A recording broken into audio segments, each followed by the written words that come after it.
One man threatened to break our phones. His aggression was just a bit like, okay, you don't need to speak to us like that, like calm down. I was stopped 6 times. I felt like I was being watched. How many more protests have to happen this summer before Starmer actually stops and goes, there's going to be real civil unrest across the entire country? There could be over 200 protests across the UK at any point.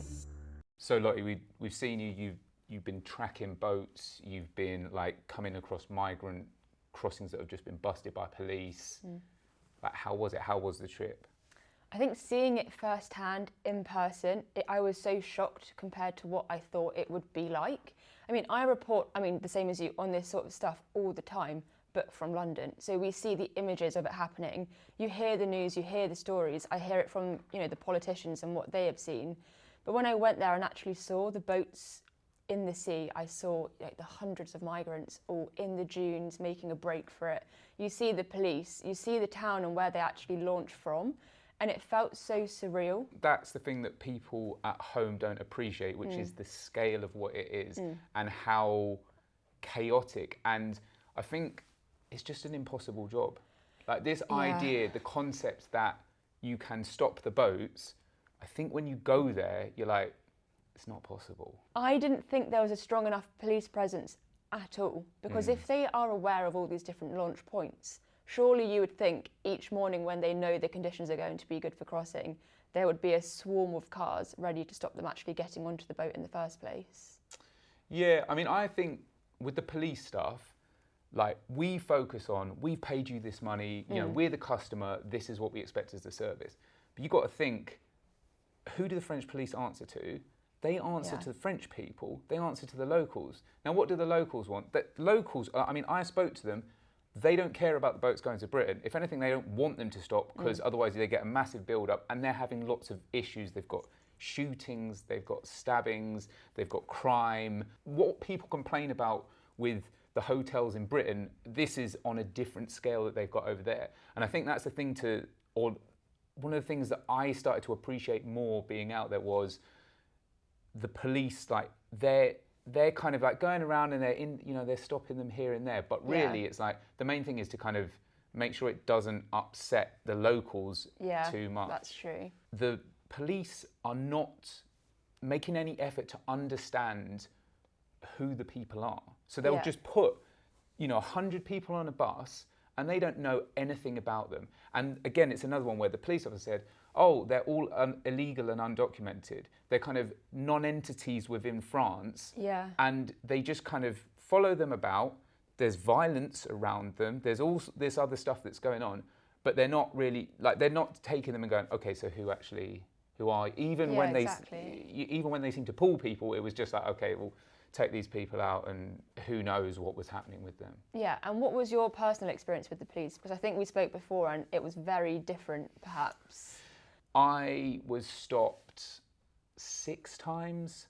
Every single occasion, they took both of my IDs, photographed them, normally radioed through to some kind of senior person. I felt like I was being watched. And I was kind of like, because obviously you want to capture the kind of moment when the police have been evaded. But it felt difficult because it was like, well, the police know where we are. They know the cars that we're in. And it was a case, and actually, with one officer, he was kind of like, you need to have permission. You can't film me, you can't film here. And it was only when and I thought, okay, this is going to be a serious problem. It was only when a senior officer kind of came in and said, look, you have to leave them alone, they're press. And you're also then, if you feel like you're being watched by the police, the sense is, are you only seeing what they want you to see? One night they did direct us to a beach where a boat was cut and there was like a real strong police presence at that beach. And they said, oh, they're launching from here. And we got there and there were police already there and there was a boat in the sea and then they were ready to act and all of this. And I just thought, there are so many other boat crossings. I think that night 5 other boats actually did cross and there were so many police vehicles concentrated in this one area, knowing that we were there, 2 other papers were there. They tear gassed the migrants that night who ran down. And then I just think, well, are you only doing that because you know that we're all here? Whereas on the other beaches where, no press were there at all, they did nothing and the boats went across. You would have seen in my video when we kind of tracked the migrants into the hills, it was a similar thing of what you're talking about in terms of there is no way the police don't know that they're here. And I was left with just like a kind of uneasy feeling about like what was really going on, because we followed the guys up into the hills and then we waited down on the beach to see if they would come down, and there were no police there. And we were just like, what's going on? Like, they know they're up there, we know they're up there, but we're the only ones kind of waiting at the bottom. And then they just disappeared. The deterrent that they did announce, it's completely pointless, because the only way people will stop coming over and stop wanting to come over is if you stop the incentive to get them to come over in the first place. I mean, you can announce, a returns deal, we'll send X amount back. I think it total like 50 people a week or something ridiculous like that. But people are still going to go over. I mean, I spoke to one guy who said, yeah, I know about the deal. And I said, has it put you off? And he went, no. But why would it put him off? I mean, if he's, in his mind, going to England and he'll get put up in a nice hotel, he'll get the 3 meals a day plus extra spending allowance for whatever else he wants to spend it on. He'll get all these free activities, free bus passes, free trips to the zoo, to football stadiums. There are friendship schemes. There are so many different things where if you are living in a different country, perhaps a third world country, perhaps, the conditions there are really awful, and you're hearing about people going to England and getting all of these free things. I mean, a 5% or 6% chance of being sent back is absolutely pointless. It's complete fanfare. His whole announcement was just like a theatrical performance to be like, look, I'm trying to do something. I promised you a year ago I would smash the gangs. A year later, people are saying, what really have you done? And he delivers this, and it's completely pointless. It's the incentive, I think, that needs to stop. Well, the thing that I come to, and again, I had similar conversations with migrants that were literally coming back from having crossed over. And the thing that they're saying is the biggest deterrent, which is being killed, is already in the equation. Like, when you get on a dinghy, like the guy was like, it's 50-50, but it's between a good life and a bad life. And this is the other point, which is, it's not just like the appeal of Britain, it's how France treats the migrants, because it's like, they're just like, well, we're not going to process you. You're going to live in these horrible kind of slum conditions that we come in, smash up, and then you've got to move from one place to another. And these people have already come, like you say, from hundreds, thousands of miles away. I remember when I went over to Calais a few years back, and there was I was in one camp, and there was a guy walked in, and and just vibe is like very different. Like, this guy just like, he had one of those faces of just like, it was a kind of, don't chat to him. And one of the other migrants goes, oh yeah, he's gone over to the UK 14 times.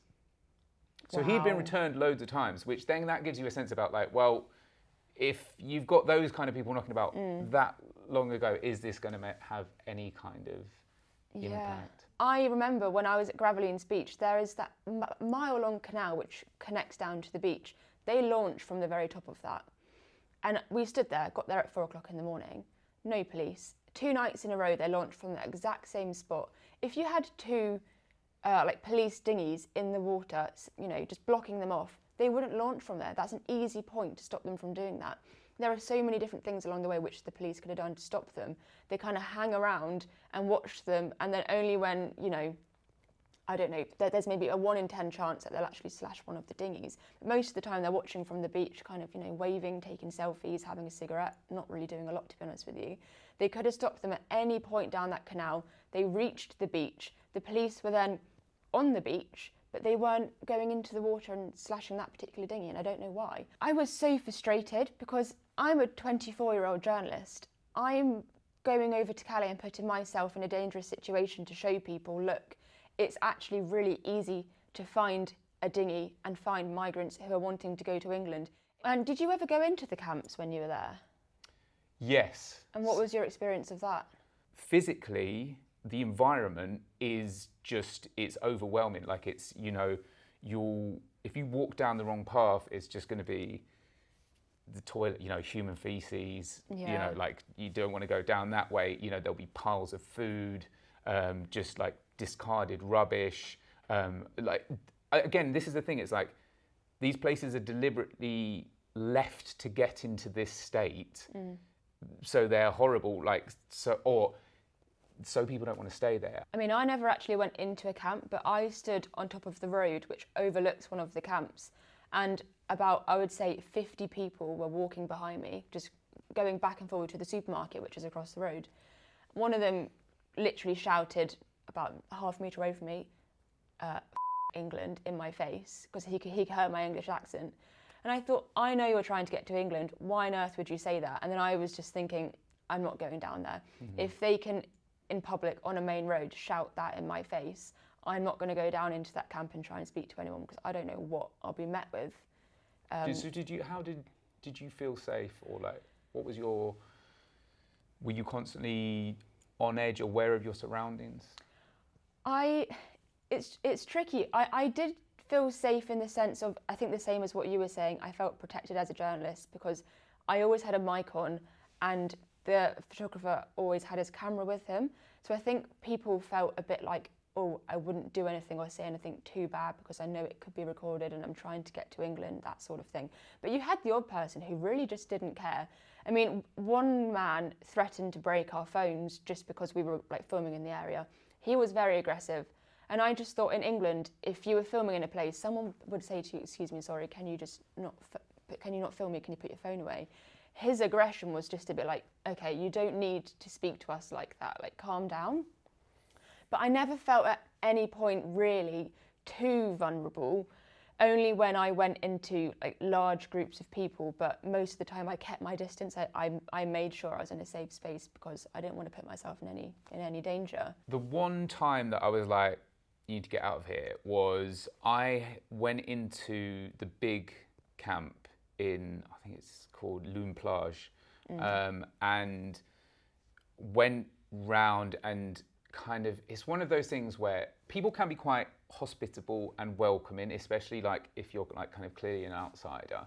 But I ended up kind of in a tent, sat around with 3 or 4 different migrants. They're all very friendly, but I just, you know, when you just clock a couple things, so I was like, yeah. They had a crate of Leffe beer, but they were telling me that they were hungry. And I was like, why have you got a crate of Leffe beer?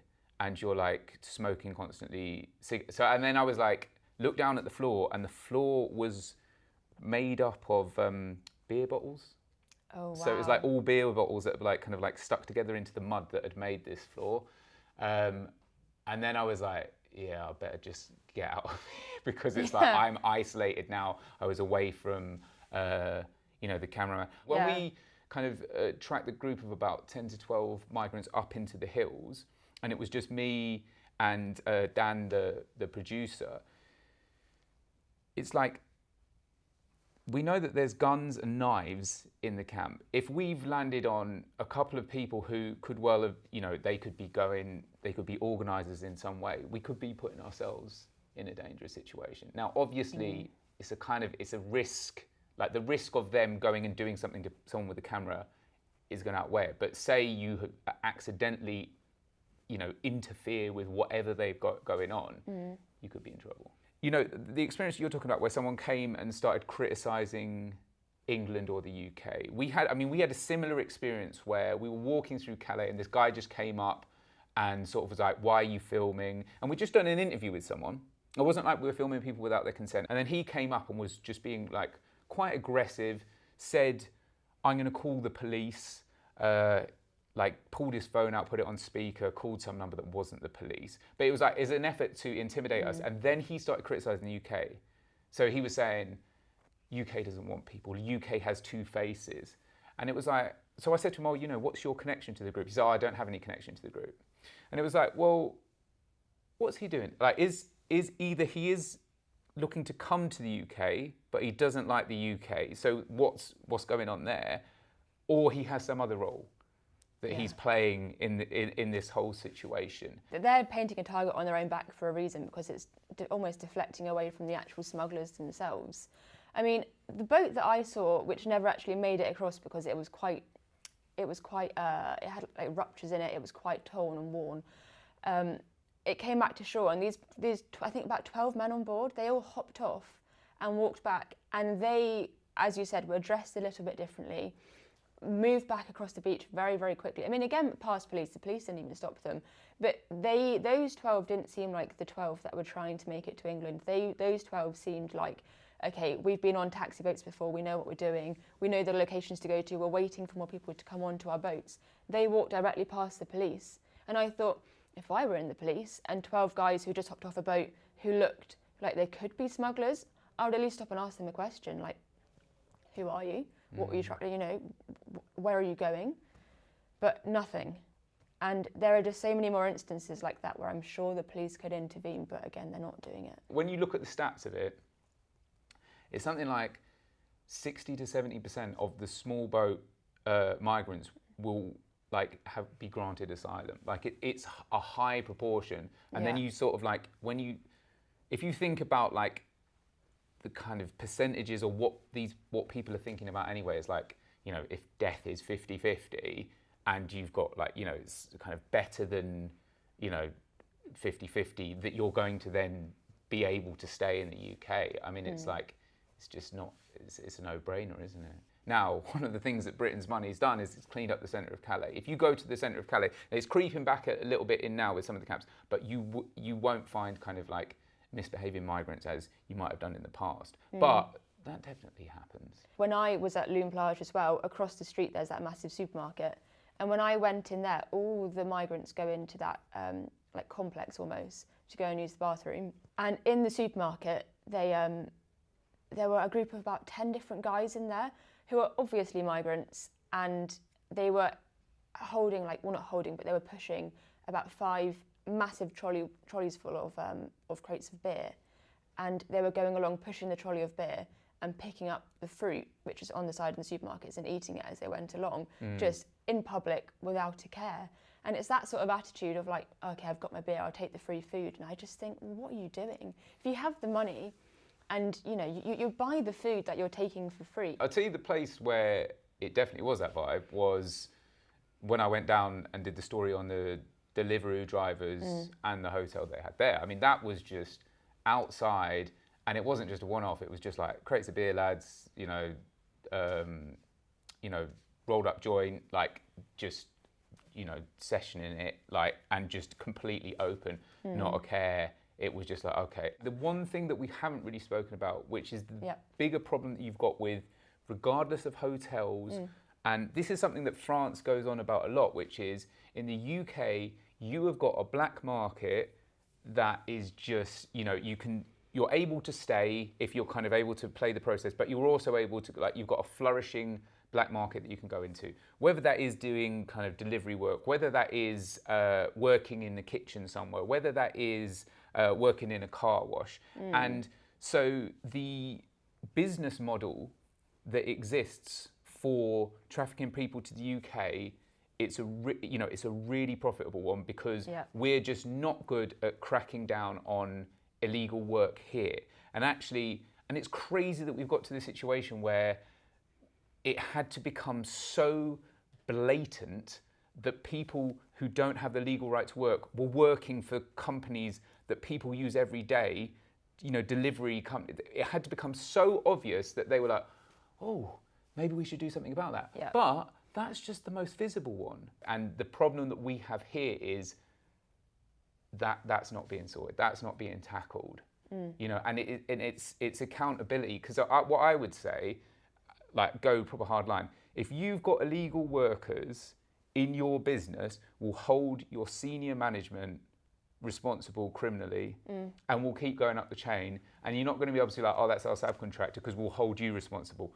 You would see it go overnight. And what do you think needs to change in Britain then? I mean, I've seen some interesting stuff to do with, like, if you taxed remittances, or like you focus financially on remittances, that could have a massive impact. Because if you've got the people that are just like, I'm going to go over and send as much money back home as possible, and all of a sudden you're whacking a massive tax on it, well, either people will stop coming for that purpose, or you start earning, you know, it then monetarily starts being something that you can support this thing with. But I mean, it's a tricky one. Yeah. What do you think then? I just think the incentive just needs to be taken away. when you come here, you get basic accommodation temporarily until it's sort of decided if you're sent back or whether your asylum's been granted. There are so many people who genuinely are fleeing horrible situations, and when they come to England, we of course should help those people. But those people who really need help are so overshadowed by people just riding on the back of the system. And that, I just think, that is just awful. When you were there, at any point when you were speaking to anyone, did you ever feel sorry for them? I guess it's like, I wouldn't say it's as simple as feeling sorry, but like we spoke to a guy who wanted to come to England to play football for Liverpool Football Club. And it was just like, well, this is mad, this is madness. But I don't doubt that that's what he thought, but it's like, where have we got to that he's going on a dinghy? He'd already come across on a boat from flipping Africa to Italy. It's like, why is he risking his life for something that is like, you know, it's just not going to happen. I think the problem we have is the debate gets polarised. So it has to be either everyone in their boats is like coming to do harm, or everyone in there is like innocent and we shouldn't ask them any questions because we don't want to upset them, and you know, all of that type of thing. And actually, if we just had a bit more of a grown-up approach where it's like you're thorough and you actually like interrogate, like, where have you come from, like what have you done? You know, the baby barge, for example, I actually thought that was a decent idea. Something in the realm of keep them in a temporary accommodation which has been purpose-built for migrants coming over illegally. I mean, hopefully by that point there'll be less coming because they're not being greeted with all these, you know, as you say, golden tickets and whatnot. Keep them in a place where, build another site, you know, in Wethersfield, for example, they have sites there where they're kept in these specific places, not in hotels, which otherwise would have been used to attract people to come and stay for tourism in that town. I mean, people in those villages who I've spoken to have been to Epping, and people have said, you know, they're antisocial, I've been told by some of the residents. They're loitering around, they're doing this, X, Y, and Z, and they're not being told. Do you feel sorry for the French? For the residents who are living near the camps, I do, because I know I wouldn't want a huge camp on my doorstep either. I mean, I did speak to one guy who was saying to me, oh, we don't really go out at night anymore in the area because I just don't feel safe. And it's not nice for anyone to not feel safe. So I feel sorry for the residents in northern France who are having to live among people where, you know, there's not a huge number of crime, but crime is still committed on their doorstep, and that's not nice for anyone. Yeah, I think like when I met a father and son that were fishing on a beach outside Dunkirk, and they were just like, oh, we can't come to the beach anymore in the mornings. And it's like, well, they, you know, all they've done is live in Dunkirk. I think it's a similar feeling to what you get when you go to people that are, like you say, in the towns that are impacted in the UK. It's like, it's the same issue. I guess there is just the dynamic that you've got, which is, you know, that people want to come to the UK, and that's why they're there in France.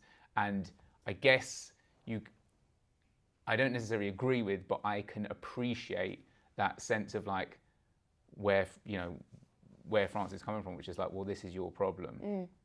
And because it's like, and if we face it and go, what are we going to do? Just keep giving money to France? I mean, or kind of deploy our own border force over there, which isn't going to happen. But like, you know, what are we going to do? And it's like, well, we have to change things here. Yeah, definitely. But the residents specifically living in France, they don't necessarily get a say in what's going on. They're not contributing to whatever deal is being made. So it's kind of their feelings and actually living among what's going on is very different to whatever Macron decides to announce and whatever deal he strikes with Starmer. The residents they're not having a say, as I just said. I mean, they're the ones living next to the camps. They're sharing supermarkets with people who are going around, what I saw with my eyes, stealing food and, you know, with crates of beer and whatnot. And that can't be nice for them. So for the residents, yes, I do definitely feel sorry for them.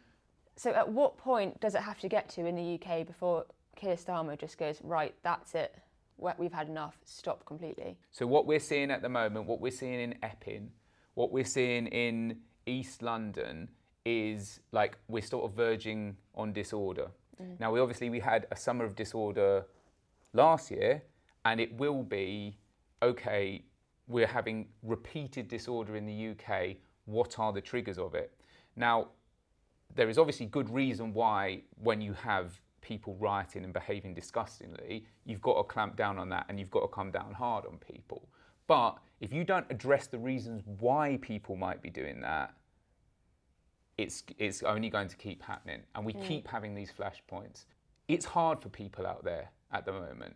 They've seen their wages haven't been growing and inflation has been going up. Their housing, people living in horrible housing. And then all of a sudden, in the neighbourhood that they've got, there's a hotel and there's a load of migrants in there. And until they solve that issue, there will continue to be flashpoints. How many more protests have to happen this summer before Starmer actually stops and goes, there's going to be real civil unrest across the entire country? Out of, the 220 asylum hotels or however many we have now, there could be over 200 protests across the UK at any point if it continues like this. There are loads of people that you'll speak to in the migrant camps that they just want to come to the UK. They've got a good reason for coming to the UK. Like they've come from a country that the UK's gone and started a war or invaded or something. And they want to come here and they want to crack on and they want to work.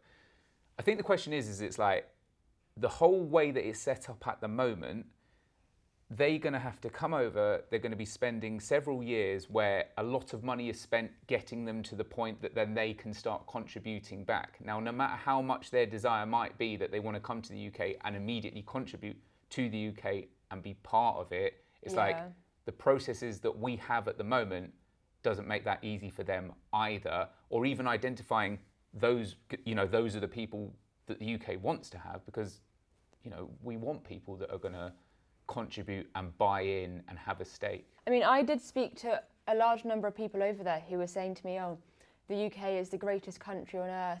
One man tried to come 4 or 5 times and he was about 60 years old because he was saying, England, it is my future.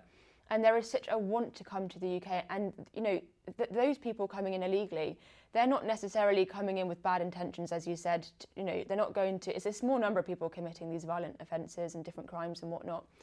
But they're still coming over illegally, ultimately, even if they have those good intentions, because they've really put England, the UK, on a pedestal, and they see it as this, shiny end goal where they can come in and they'll have all of these. There are so many jobs available to them. There's so much housing available to them. But there really isn't. And I think that's the other thing, which is it's like, and that people don't necessarily appreciate with migration, which is, the group that it hits the hardest are the people that are at the bottom.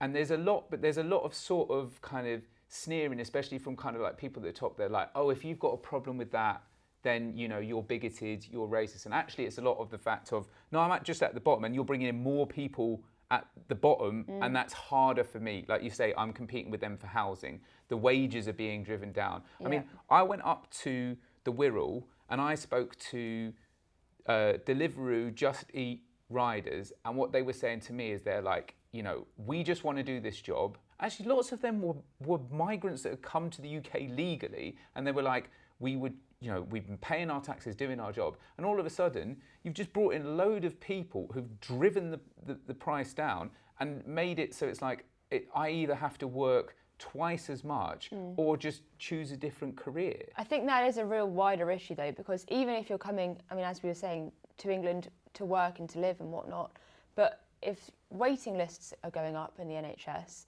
we can't facilitate anyone to get a GP appointment who already live and work here. The schools are at maximum capacity. Where are you going to put the children of the people that come over? Where are you going to put them? There are no houses actually for them to live in long term. There's all this temporary accommodation. Rent prices are through the roof. There aren't that many jobs around in the market at the moment anyway for low-skilled workers. So before we perhaps accept people, even if they are coming over with good intentions, you need to focus on fixing the country, to be able to facilitate not only everyone in Britain, but anyone else who wishes to come over. And that goes for legal migration as well, I think. So we've been tracking a group of migrants from the centre of Calais. Want to come to England? 3 different unmarked cars. Okay. Yeah, look, I'm just going to follow from a distance on foot. Dan, can hear voices over here. Are you planning to come to the UK? We have to ask questions and we have to find out the people that want to come to the UK. Yeah, me,